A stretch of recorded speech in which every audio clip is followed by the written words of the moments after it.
Assalamualaikum warahmatullahi wabarakatuh.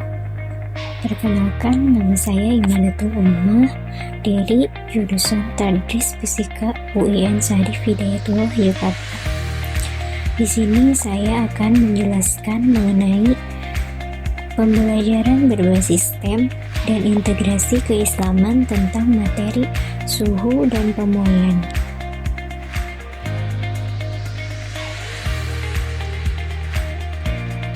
آتوني زبر الحديد حتى إذا ساوى بين الصدفين قال انفخوا حتى إذا جعله نارا قال آتوني أفرغ عليه قطرا. Nah, dari ayat di atas memiliki kaitannya dengan isyarat-isyarat ilmiah tentang perpindahan panas yang ada pada kata ufriq alaihi qutara. Artinya, berilah aku tembaga yang mendidih agar kutuangkan ke atasnya besi panas itu, karena tembaga yang meleleh memiliki panas yang akan berpindah ke besi. Menjelaskan perjalanan Zulkarnain yang membangun bangunan yang kokoh, di mana dia berkata, "Berilah aku potongan-potongan besi, hingga apabila besi-besi telah sama rata dengan kedua puncak gunung itu, dan tiuplah api pada potongan-potongan besi itu, hingga begitu api sudah menyala dan berkobar, dan tuangkanlah tembaga yang meleleh pada besi yang dipanaskan." Pada besi yang dipanaskan, maka tembaga yang dituangkan pada besi tersebut akan menyatu karena konduksi terjadi pada benda yang saling bersentuhan dan energinya akan saling berpindah. Nah, pada ayat di atas menjelaskan mengenai konstruksi dengan menggunakan batangan besi yang dipatri dengan tembaga meleleh. Pada zaman yang modern ini, orang yang membuat bangunan sudah menggunakan batangan besi agar bangunan tersebut menjadi kokoh. Bangunan yang tinggi tidak dapat dibangun tanpa kerangka besi karena kerangka besi dipercaya kuat. Pada ayat tersebut menceritakan bahwa Zulkarnain membangun bangunan setinggi sebuah bukit atau gunung. Pengetahuan tersebut tidak diketahui oleh orang pada masa Al-Quran diturunkan. Teknologi yang menyambung logam juga baru dikenal pada zaman modern, padahal telah dinyatakan dalam Al-Quran surah Al-Kahfi ayat 96 tersebut menjelaskan tentang petunjuk atau tata cara menyambung dua logam, yakni kedua logam tersebut harus dipanaskan agar dapat menyatu dengan baik. Hal itu dilakukan karena pemanasan menyebabkan logam memuai atau bertambah panjang. Jika logam yang dipatri tidak dipanaskan, penyusutan logam yang tidak dipatri atau dilas tidak seimbang dengan logam yang digunakan untuk menyambung, sehingga sambungan akan rapuh.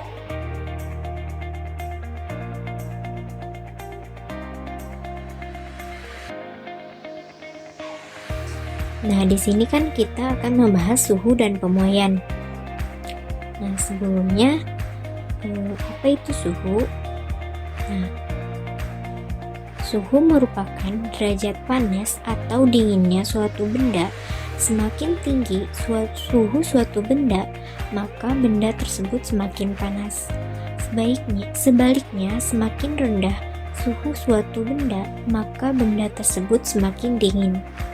Ternyata suhu juga dapat mempengaruhi ukuran suatu benda. Perubahan ukuran pada benda terbagi menjadi dua macam, yaitu pemuaian dan penyusutan.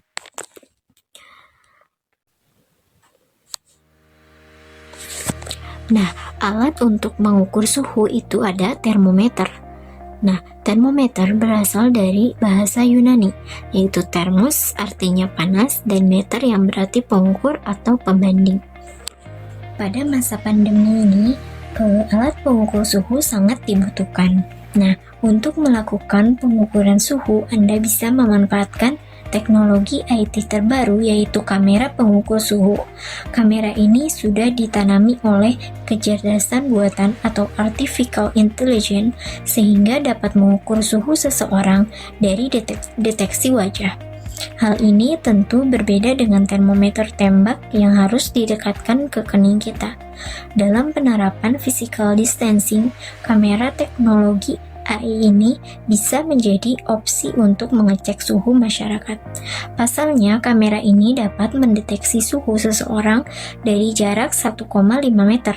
Jika termometer tembak butuh waktu yang lama untuk mengukur suhu seseorang, produk IT ini hanya butuh 1 detik dan hasilnya jauh lebih akurat. Nah, pada termometer itu dibutuhkan harus ditetapkan terlebih dahulu titik tetap atas dan titik tetap bawah. Nah, titik tetap tersebut diukur pada tekanan 1 atm. Di antara kedua titik tetap tadi merupakan skala suhu. Nah, titik tetap bawah adalah suhu ketika es melebur dan titik tetap atas adalah suhu ketika air mendidih.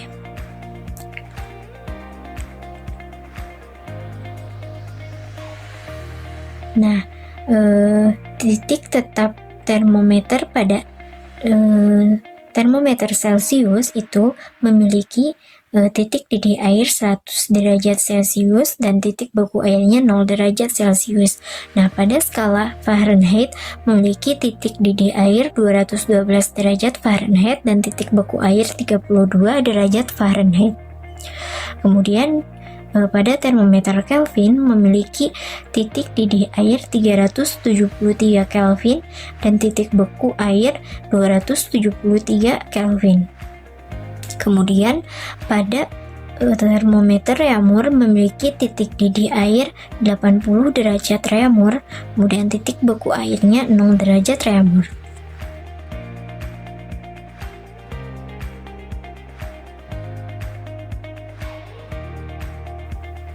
Nah, untuk mengkonversi skala termometer, kita dapat menggunakan perbandingan antara termometer Celcius, Reaumur, Fahrenheit, dan Kelvin. Nah, perbandingannya itu 5:4 banding 9 banding 5. Nah, selain termometer yang tadi, kita juga dapat menentukan sendiri skala suatu termometer. Nah, misalkan kita menentukan skala termo X dan Y, maka skala termometer yang kita buat dapat dikonversi dengan skala termometer yang lain. Syaratnya, saat menentukan titik tetap kedua termometer harus berada dalam keadaan yang sama. Maka hubungan skala termometer keduanya dapat dirumuskan TX dikurangi XB dibagi XA dikurangi XB sama dengan TY dikurangi YB dibagi YA dikurangi YB. Nah, dengan XA adalah titik tetap atas termometer X, XB adalah titik tetap bawah termometer X, TX adalah suhu termometer X, YA adalah titik tetap atas termometer Y, YB adalah titik tetap bawah termometer Y, YX adalah suhu termometer Y.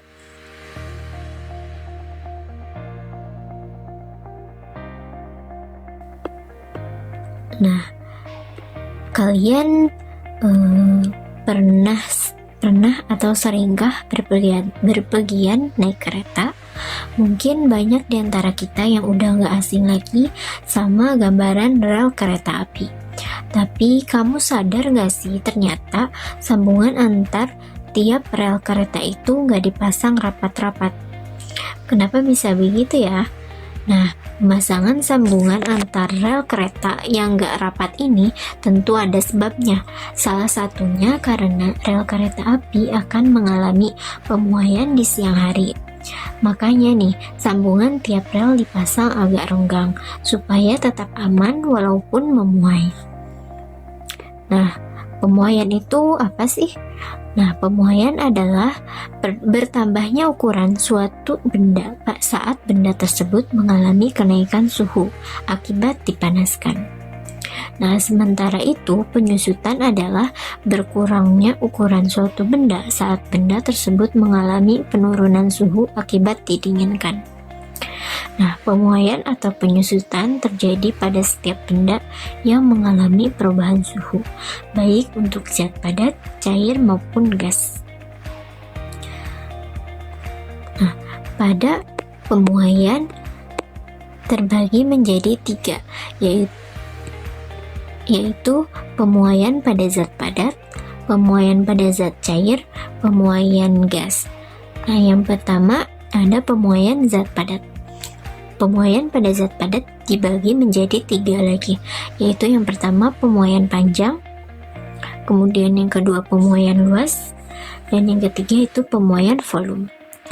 Nah, yang pertama pemuaian panjang.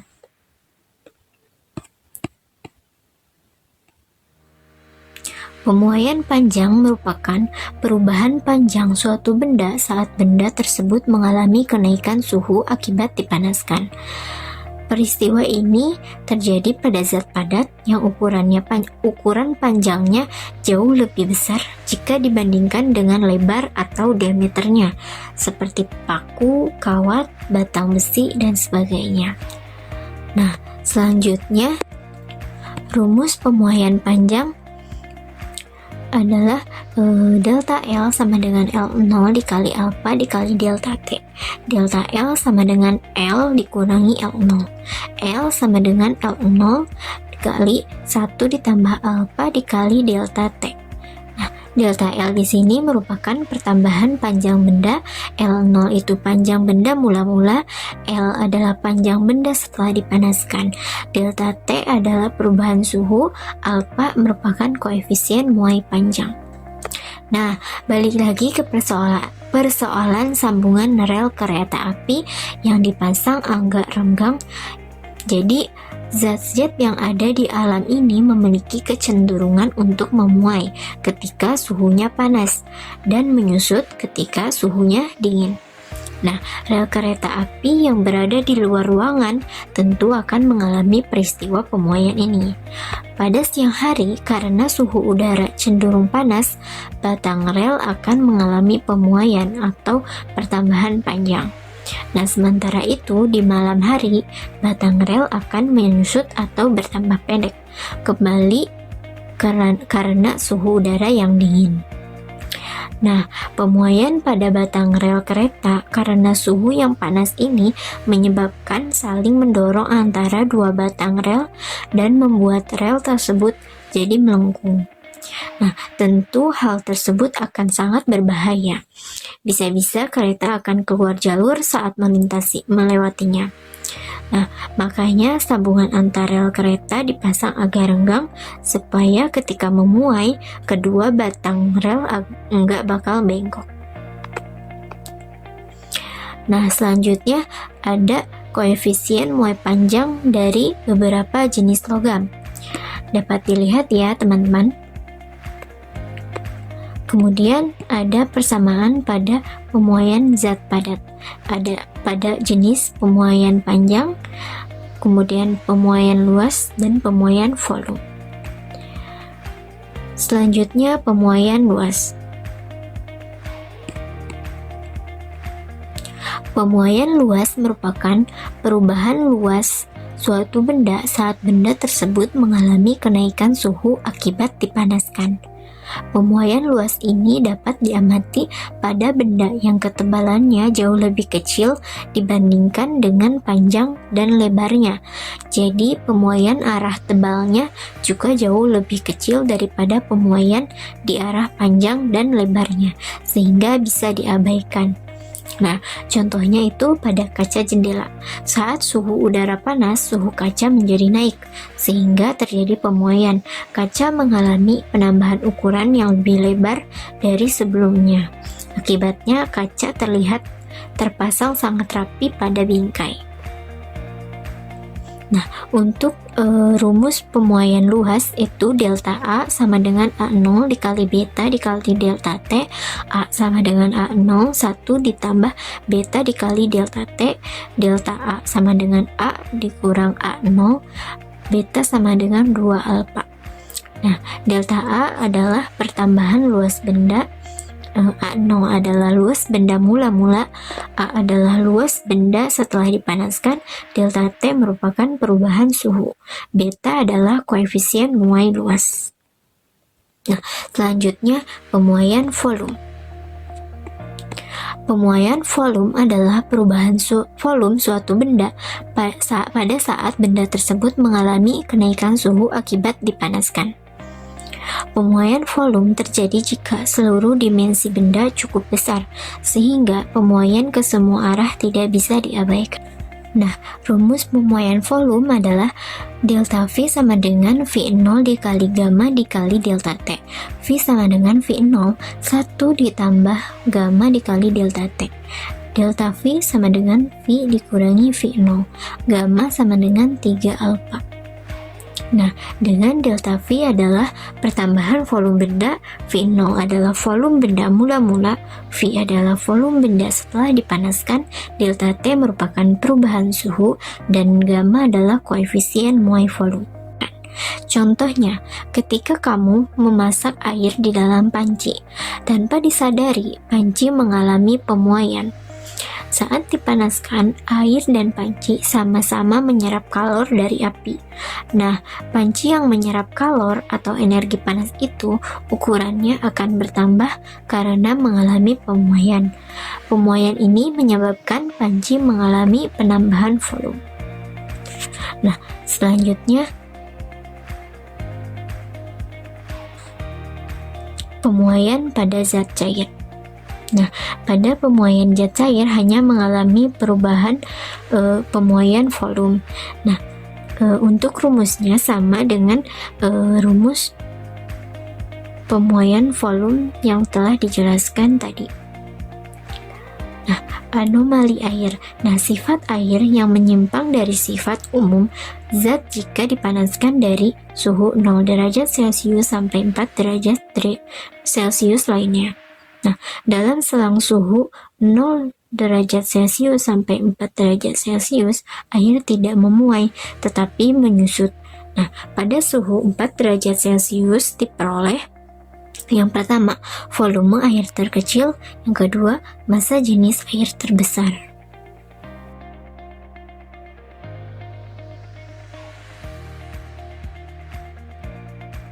Nah, yang selanjutnya itu ada pemuaian gas. Nah, pada pemuaian gas hanya mengalami pemuaian volume. Nah, contoh dari pemuaian gas adalah pada balon udara. Nah, besarnya koefisien muai untuk semua jenis gas adalah sama, yaitu gamma sama dengan 1/273 derajat Celcius. Nah, persamaan pemuaian gas adalah sebagai berikut, dibagi ada 3. Yang pertama itu isotermik, yang kedua isobarik, dan yang ketiga isohorik. Nah, pada isotermik itu suhunya sama, jadi persamaannya itu T1 sama dengan T2 atau tekan P1 dikali V1 sama dengan P2 dikali V2. Atau P1 dikali V1 sama dengan konstan. Nah, yang kedua itu isobarik. Pada isobarik itu tekanan tetap, yaitu P1 sama dengan P2 atau V1 dibagi suhu 1 sama dengan V2 dibagi suhu 2 atau V1 dibagi suhu 1 sama dengan konstan. Nah, pada isohorik atau volume tetap, nah, rumusnya V1 sama dengan V2 atau tekanan 1 dibagi suhu 1 sama dengan tekanan 2 dibagi suhu 2 atau tekanan 1 dibagi suhu 1 sama dengan konstan. Nah, demikianlah yang dapat saya sampaikan. Mohon maaf apabila masih banyak kekurangan. Assalamualaikum warahmatullahi wabarakatuh.